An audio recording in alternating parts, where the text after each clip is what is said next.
Hello and welcome back to the channel today. We will be comparing Proto 2000 and Broadway's limited E8A Paragon 1. Now today is going to be a bit of an interesting one, so I'll start off with the history, then getting into comparing them. Then to top it off, we'll have a bit of a conclusion. Tell you my thoughts and feelings about which one's better, which one I think you should buy. So to begin, we need to talk about EMD and the two types of E8 you may encounter. So you're going to encounter an E8A/B, just a regular loco and the booster. And then what you're also going to encounter is something called an E8AM. Now, the main difference is that the E8A and the AMs are rebuilt and based on older E-series chassis. Now, some of them are based on the older original E8s, or even like an older E3. Now, in reality, the only real difference is a slight horsepower due to the older generators. I believe that Union Pacific was one of the major people who loved rebuilding these. However, now let's begin on what an E8 is. So the E8s are one of the few last streamlined passenger locomotives made by EMD. The next one that you got coming up is an E9, but that's really just an engine difference. Now, it built on what the previous E units did very well, and it improved. It had a 250 more horsepower than the original E6 and E7 model, and 450 horsepower more than the original E8s. It was also the most produced model out of the whole E-series line, with 449 A units and 46 B units. It was a massive improvement over the previous iterations, with changes such as engine placement and electrically driven radiators instead of a belt-driven one. Another change was the air intake placement, which allowed the air to be pulled through a winterization hatch and pushed into a filter before entering the engine. These E8s genuinely had an amazing life. Starting in 1949 to 1954, they served many railroads, from the Santa Fe, Union Pacific, Pennsylvania Railroad, the New York Central, and many more. These served as such as the Broadway Limited, the Daylight, the City of San Francisco or City of LA, the Super Chief, the whole lot. These were the passenger engine. Now, many E8s were later used on the first Amtrak trains. The one that many of us will know is 4316, the very first Amtrak Phase 1 engine. Now, it was originally a Penn Central E8. However, it was later taken off the Penn Central logos, slap on that Amtrak logo, and there we got Phase 1. Later on, some of these E8s were rebuilt with HEP, or head-end power. Now, these were an improvement over the previous steam generators. So what they used to do, instead of using, let's say, previously using steam to heat up passenger coaches, you'd be using a generator. These generators would later on power such the heating and lights in these coaches. The E8s survived a very long time for one of the first transitional era diesels. The E8 survived in 1979 to 1980 in Canadian service, so close to 30 years. Even better is that many E8s are in preservation, and there is a beautiful pair of E8s that I've seen on YouTube.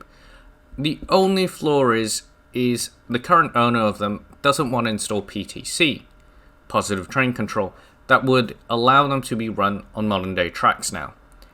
Sadly, I don't know when that's going to happen. I hope he does it soon, because I'd love to go see a beautiful pair of these E8s running around the New York trackage. I think it would just be spectacular there. Now coming up next is the two E8s in a head-to-head battle. Broadway Limited with QSI and Proto 2000 equipped with ESU Lock Sound 5. Now, I won't be showing much running just because my trackage is tiny. It's the equivalent of a small terminal. So, we're going to be comparing the sounds. The sound is factory fresh on the Broadway Limited, And on the ESU equipped Proto 2000, that one I believe is just a Sugar Cube speaker. So I'm sure you're excited to hear that, so let's get to it.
Okay, well, I hope you enjoyed that small history section. I thought it'd be a nice sort of way to break up the change and sort of give you a bit more clarity on what the E8s were and its role in the Pennsylvanian and some of the more East Coast Railroad. So, what do I have on my little board today? So, what we have are two beautiful E8 units. Now, so on the right we have a New York Central E8A, and to the left we have Broadway Limited's E8A. Obviously, in a weird way, I didn't intend to. I was actually going to review, in comparison, my E7, and then I realized it's an E7, so I can't really give it a fair comparison, right? I mean, I will be sort of showcasing off a little bit. That way we can sort of compare the paint schemes of the Proto 2000 and give you a bit better clue of what you're actually getting into. Now, they're both beautiful units. Let's not deny that. You know, New York Central's cigar scheme, I believe it's called, is just looks great. Now, originally I did buy this as part of a store shutting down, and I got a really good deal on it. So, off the bat, both look really good. Now, for evidence against and for, I'm going to be using railpicturearchives.net as a way to sort of compare and see if, you know, if they look like the right thing. Now, off the bat, they both look like E8s. You just can't deny it. Now, where things sort of fall and change is how we sort of get and how we get it running and all that. Now, obviously, I'm not going to criticize the horns because they're different, right? It'd be stupid of me to compare the horns when they're different on both the prototype and the actual real thing. Now, we'll do it in sections. So, I'll remove the Broadway one because we're going to take it away because I think, and give all the show to this beautiful, beautiful New York Central one. Now, obviously, when you're considering E8s, your real choices are going to be the River Rossi one, which not a lot of people are going to be really considering that. You got your Proto 2000 / Walters one. Now, that is something you are going to be really thinking about, because that's your real competition against Broadway Limited. Yes, we can discuss Rapido's E8s later on, but they are very expensive. Do not get me wrong there. And I know while Proto 2000s and Walters ones are not that cheap, especially the Walters ones, E8s are not that cheap. The benefit is because they've been around for 20 odd years, you're going to have a lot of chances of getting, it secondhand. And that's why this review is very relevant, because you're going to go on eBay wanting to do a passenger railroad. You're going to find your three choices are going to be River Rossi, Walters / Proto 2000 and Broadway Limited. And really, you're only going to really choose the Broadway Limited or the Walters one. So why? So the next thing is the Proto 2000 still a good adversary for, let's say, your Broadway Limited? And I'll get to that in my conclusions, but I feel no. Alright, we'll get to it later on. I don't want to sort of, get to the point super that quick. But overall, the Proto 2001 does look like a good E8. Now, there are things that are small mistakes with it, which I do think are better represented on the actual Proto 2000, on the Broadway Limited. So, on this one, the marker lights aren't very pronounced, like on the real thing. And there are missing grab irons here, well, around here, basically. Now, that's not an impossible thing to fix. You can do it yourself. But obviously, you don't want to do it yourself. Now, you do also have these, which is also correct. And it is also missing another grab iron to the side. This one, I'm not too familiar with why you would need one. Can't help you there. However, overall, the roof detailing is correct. This is generally correct. Now, I did make a small mistake of adding plastic cement, so it has damaged a bit of the glue, a bit of the paint, sadly. You will see the paint streak right there. But the colors overall are pretty much perfect. Now, to discuss the nose door situation. The nose door is correct. It is actually angled. Now, to what degree of an angle, I don't have blueprints with me right here. So that's something I can't really help you out on. However, things such as your portholes, that's pretty much dead on. It's accurate. I can't complain. Even things like your ladders being correct. Even this one's actually dead on. And that one's dead on. Your real only fault of the Proto 2000 one is really the lack of grab irons and all that sort of little detail that, whether you like it or not, is missing. There is a lot of it is represented, but it's all the little smaller ones which you are most likely going to damage. Now, obviously, I can never remember what this is called. But it's not painted black and all that. Now, one other mention of against a Proto 2000 is the problem is it is a lot harder to fit sound in. Now, some of you may not be inclined that way. I love my sound, and it's sort of why we're gonna why edge towards a Broadway Limited in general. Now, the Walters ones have fixed this. I will be discussing my E9 later on.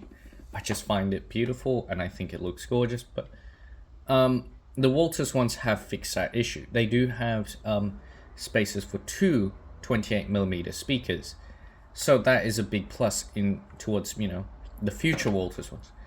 But on the first runs of the Proto 2000, you are really limited for space. On this one, it is a lot of work to actually get it fitted in, and this was fitted with a 21-pin decoder.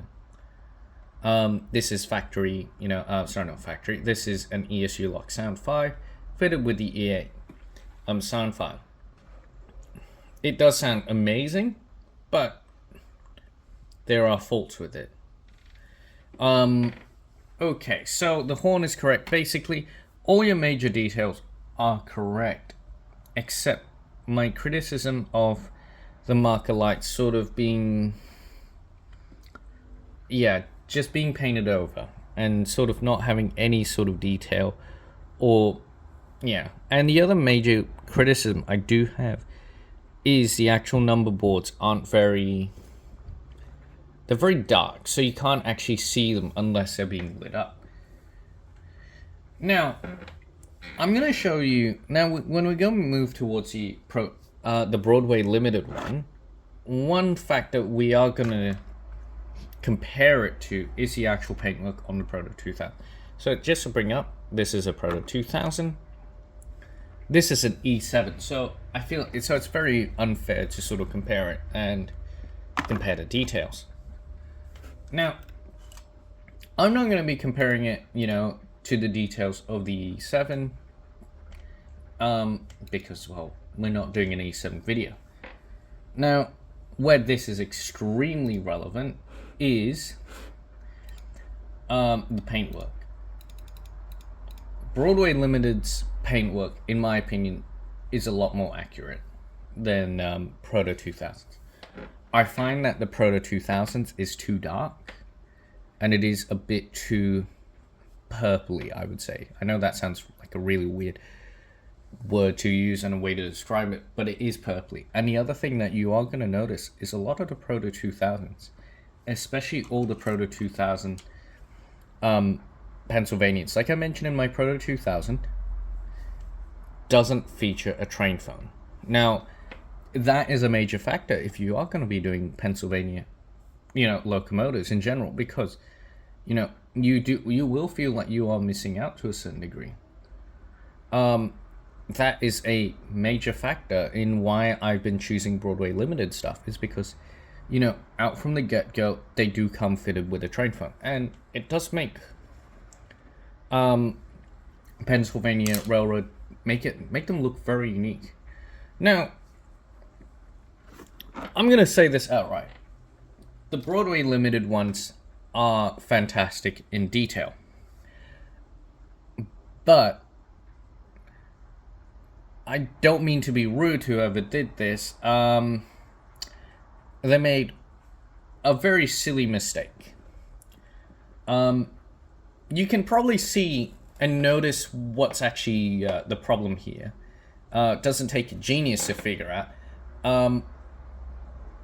But some of these actually decaled over the portholes.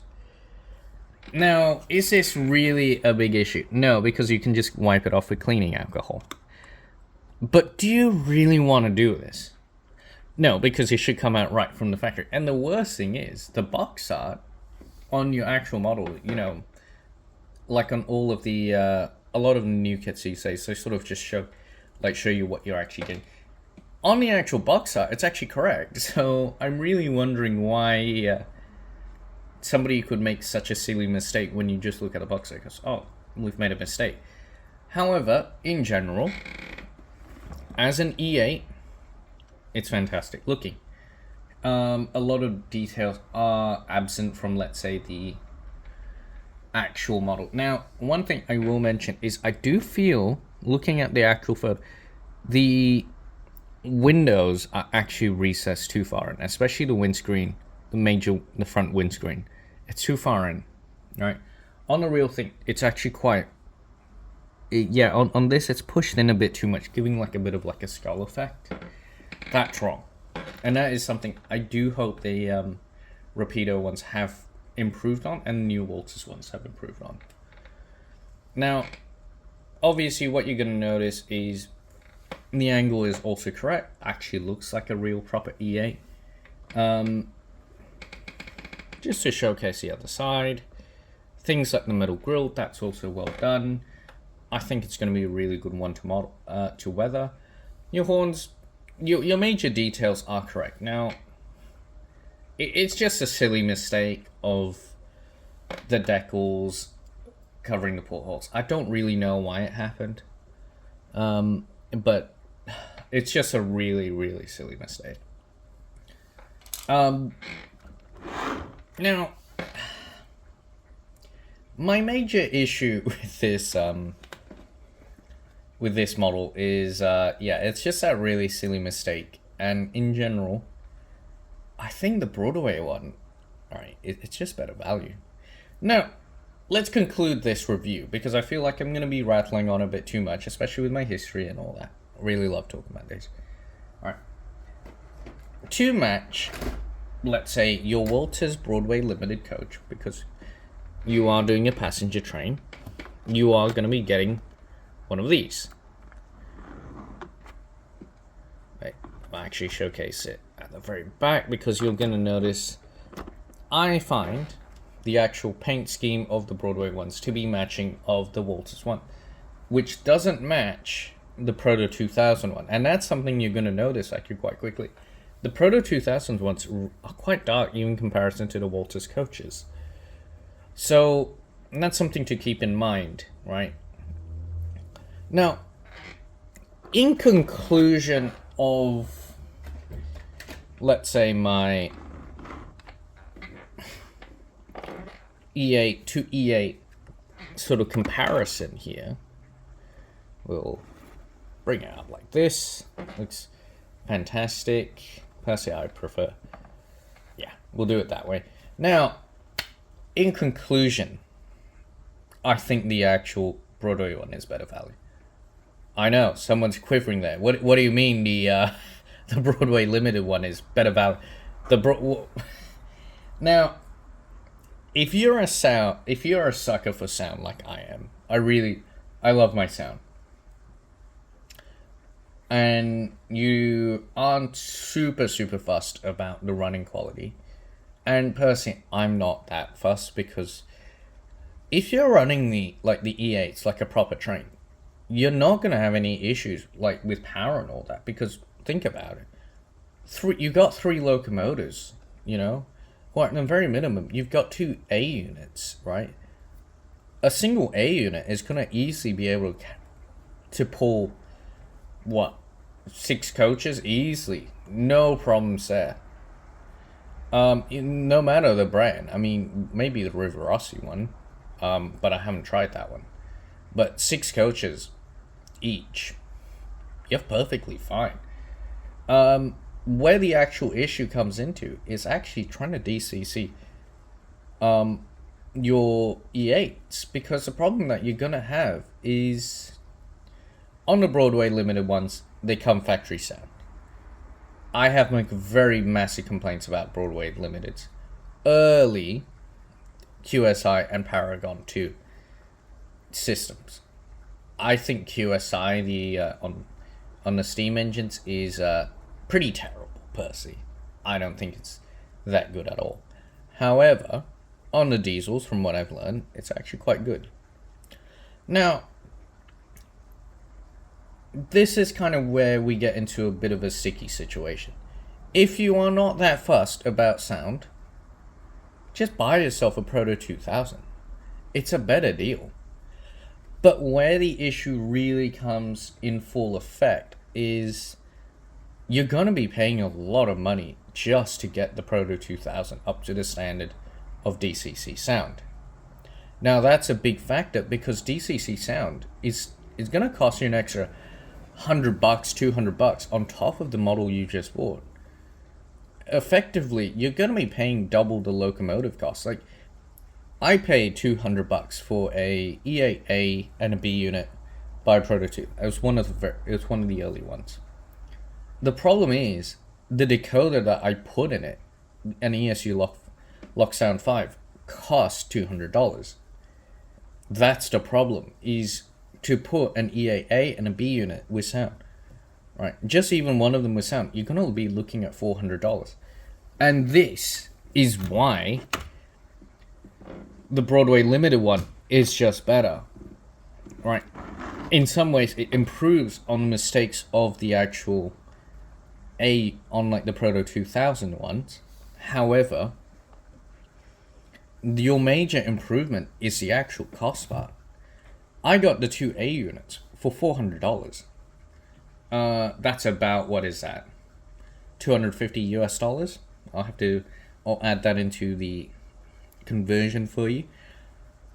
But for 2A units with sound, right, both powered, that's a good deal. And it's not that rare now to actually get those deals. Right? An early QSI Broadway run, you're going to be able to do that. And the nice thing is, even if a gear breaks or something like that, these days with 3D printers, there's that gear place, I can never remember what it's called off the top of my head. They do sell replacement parts. But even then, you're still on a good deal here, right? I think the QSI, I genuinely think the QSI E8s are just better as a whole. Now, in terms of paint quality, and in terms of all that, because it looks correct. It looks correct, it sounds correct, and all that. I will be doing a bit of a running test and just showcasing it, but overall, yeah, it's hard to recommend a Proto 2000 if you are doing DCC sound. Just because of how expensive it is to put in DCC sound yourself. And only that, it's a lot of work. You are going to be taking out your saw. Or if not, you're going to be really compromising on the speaker. And that does actually, it does suck. But yeah, overall, I gotta hand it to Broadway. It's just a magnificent model, even though it's got stupid, silly mistakes. But yeah, in my opinion, it's just better. It's just a better model as a whole. And yeah, I mean, unless you get the Proto 2000 at a very, very good deal, like less than $100, you're still really going to be struggling to go up against a really good deal on a Broadway Limited. And yeah, that's the sad truth of the matter. Is for once, I gotta say, I think something's actually beaten Proto 2000 forms, which is good. Things should actually improve. But just wanted to say, overall, thank you for watching this video. Hopefully you liked and subscribed. And yeah, thank you for watching. Hopefully you watch some of my other content. I'll be coming out with a few more other things, such as weathering my signal box / interlocking station. And yeah, hopefully I can get around to doing either my E9 or -8 video. I think that'll be really, really fun. But yeah, thank you for watching this video. Catch my other content, and have a good day.